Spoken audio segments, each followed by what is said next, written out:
Hey guys, welcome back to another Skyrim mods video. Today I got a group of mods. I don't think you'll want to miss a single one of these, but considering how picky you guys are, maybe you will. So if you do find a lot of mods that you like, make sure to hit that endorse button down below for mod authors, if you click on the mod, and let's dive right in. The first mod up today is a mod centering around the new sounds for word walls, found scattered across Skyrim.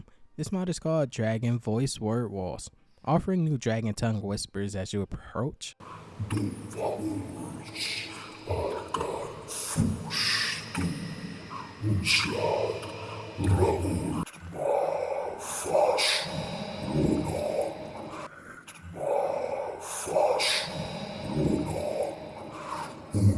Each word wall has its own unique dragon tongue. They may sound similar though, but that's just because you probably can't understand it.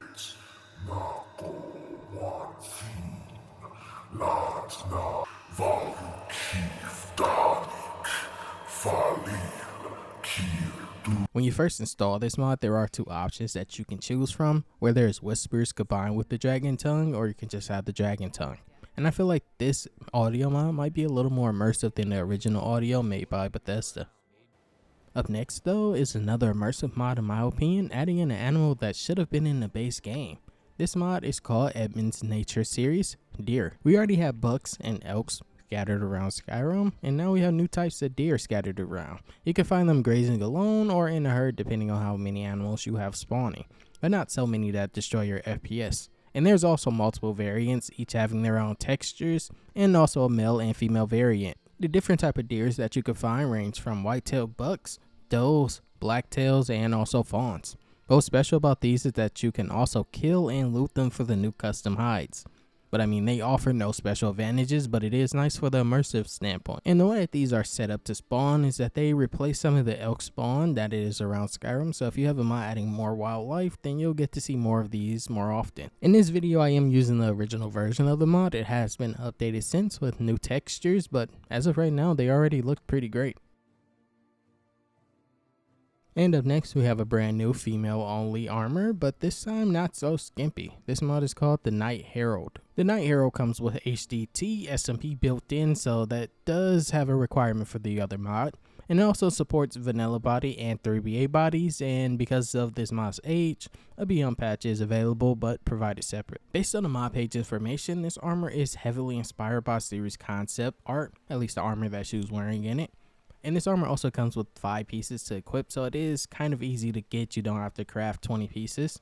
And it is set to a heavy armor, but that might be a little obvious from how it looked. And I did just check the mod page and optional files. There has been a male version provided if you want to use this armor on your Dragonborn. And it actually released the day after me recording. I just came back to add that correction right here. And also a fair warning, if you chose the 3BA option, you do have to build your body first or your character will be invisible and I guess you'll probably just be a floating head instead. And you can find this armor at any forge with no special requirements.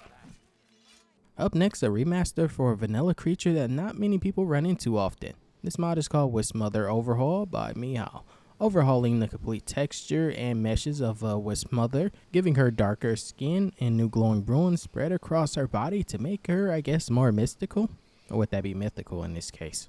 Aside from the Wispmother that was changed, the wisp that leads you to her was also changed to look more elongated, rather than just a ball of energy. But this mod does more than just overhaul the Wispmother's appearance. The combat experience has also been changed, offering her new versatile skills to fight you at long or close range, ranging from an ice spear up to just blasting you with frost. Her claws attacks have been buffed, causing 25 damage alongside additional frost damage. Her wisp can no longer be stunned unless you have a poison mod like me, and both their regeneration was buffed when it comes to magicka and stamina, so unfortunately this fight might be a little harder now, but at least she looks a lot better.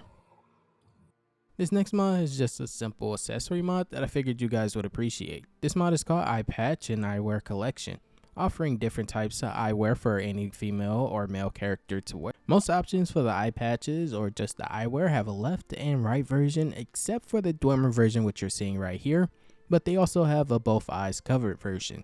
All just completely cosmetic. There's really no benefit of one over the other than aesthetic. And one thing I did notice is that depending on your face preset, The Eyepatch may clip into your character's head, but the placement over the eyes will stay perfectly aligned. All of these eye patches can be crafted. For the requirements, you can check the mod page and make sure you endorse while you're there if you ended up downloading this. But generally, all of them require leather or leather strips, or maybe both of them at the same time. This mod also has options to provide it to certain named NPCs, but I chose not to go that route because that would be annoying considering I have a lot of SPID mods already. Up next, a rework for a Daedric artifact that a lot of people end up needing by in-game, and that just happens to be the Spellbreaker. And this mod is simply called SpellBreaker Rework, and this rework is kind of complicated, but it really expands on the shield. Aside from just adding a new aesthetic, the gameplay of it has been completely changed. The enchantment has been completely changed. Now there is a new effect called a Tonal Ward that will absorb magic over time, but as it absorbs it, it will also lower regeneration of nearby enemies, negate spell damage overall, and also increase your armor accordingly. Kind of making this a little overpowered now that I'm thinking about it. But what's great about this is that with this tonal energy, you can also release it in the form of new skills that you get as soon as you equip the shield. You can either bash to release new spells, or you can activate the power. The damage of the spells aren't very high, but it does make fighting dragons a lot easier because now you can negate their dragon breath and release it right back at them in the form of tonal energy. Or maybe you prefer to just look cool with a lot of effects surrounding your character. Up next, a mod that provides a lot more diversity to your game if you were tired of the old models. With the new potion model rework, this mod is called Potables, which is a new mod by Skyking overhauling every vanilla potion that is good and also poisons, so nothing is left normal. And while this mod does come with ENB Lite, for those that don't want to use it, even though this is the most basic version, you could choose a non-ENB Lite version, which I don't really think fits this considering the potions are animated and it looked pretty amazing up close, and it wouldn't make sense if they weren't glowing, at least in my opinion. So with that out the way, I might be making a switch to this considering it doesn't need many patches or any at all that I've noticed, but you will need ENB Lite inventory fix because without it, the potions will appear small in your inventory as well as vendor stores, and it'll make it a little useless to have this mod unless you're just using it for the aesthetic point of shops looking a lot better. You could also mix and match this with Elsopa's potion. Up next is a mod that took me a lot longer to review than I thought. This mod is called Runemaster Magic. With this mod, it isn't like a normal spell. Now you have to craft runes that will let you enchant weapons. The enchantments do wear off though. They will either be a one-use spell that activates on hit of enemies or lasts for a short duration of usually 30 seconds. The animated enchantment will apply to all weapons when you enchant them with the rune, but if you have an ebony weapon, it will never wear off and it will permanently enchant the weapon. But between the wards, there is the Arcane Ward, or besides that one, there's the Tenebrous, which basically have no difference besides the effect of the spell.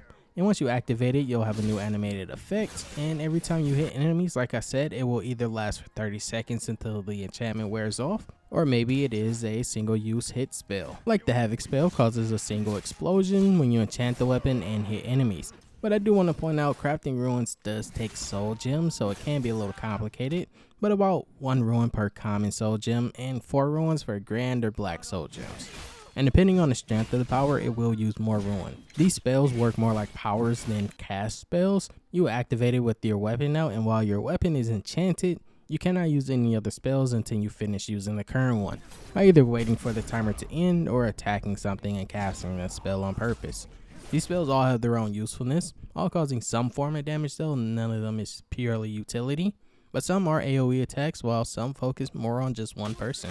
Like Sundering Inferno, it's a large fire explosion that does a lot of initial damage but then does take fire damage the longer enemies are within its range. And this mod does require a lot of runes, but it does work great, or you can pull out the Umbral Veil, which pretty much does the same but in a Tenebrous version. This one, however, does not explode for initial damage, but it does last longer where you put it. And this one also has a power for bows. If you enchant the bow, you'll have the Almighty Bow, which can shoot enemies and then explode over time, and also hurt multiple enemies nearby. I do want to point out, if you enchant ebony weapons permanently, it'll just work on cooldown based, so you won't be able to spam these.